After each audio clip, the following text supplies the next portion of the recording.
Bonjour à tous and welcome to another lesson on negatives in French. This time around we'll be looking at combining negatives, so naturally you'll need to make sure that you're familiar with some of the more common negatives like pas, jamais, plus rien, personne and nulle part.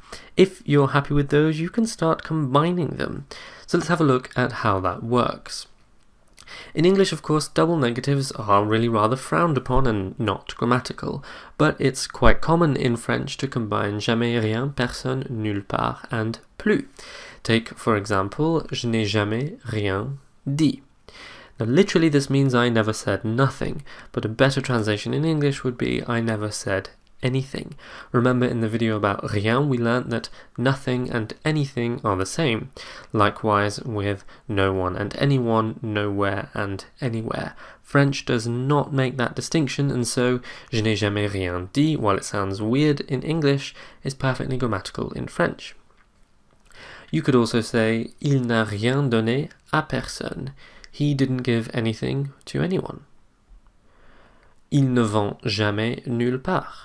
They never go anywhere. And je ne blesserai jamais personne. I would never injure anyone.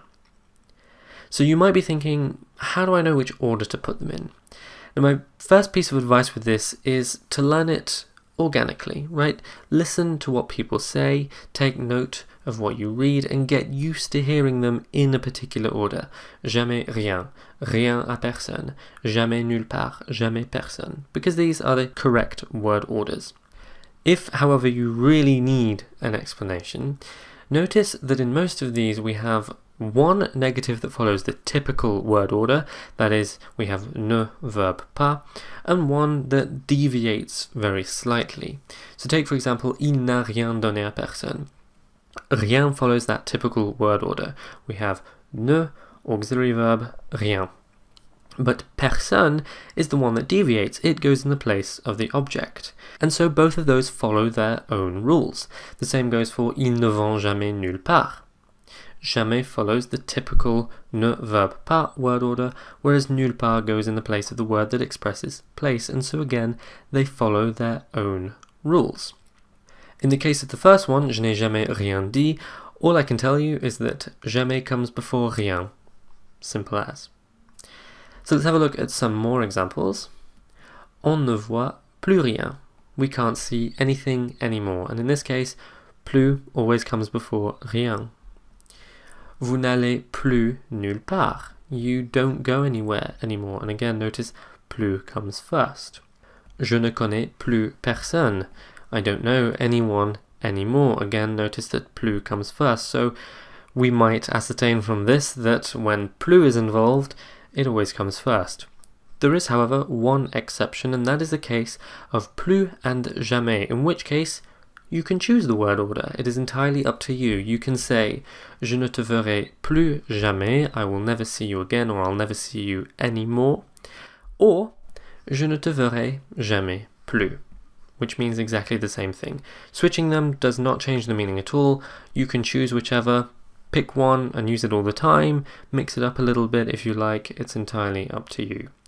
With all the others though, like I said, just get used to hearing them in a particular order. Don't think about it too much, don't worry, and just learn it naturally. Now you may have noticed that we've not really spoken much about pas in this video, and that's because generally pas does not mix with other negatives, because in that case we end up with true double negatives that just don't work.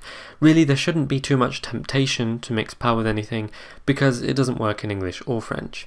Having said that, you can mix pas and que to mean not only. So for example, ce n'est pas que toi is it's not only you, or it's not just you. And je n'aime pas que la musique classique is I don't just like classical music, meaning I like other styles too. So that one shouldn't be too difficult because we can do the same thing in English, but generally pas doesn't mix. So there we go, a slightly more advanced creative use of negatives in French. As always, if you have any questions, please do not hesitate to ask. And as always, à bientôt.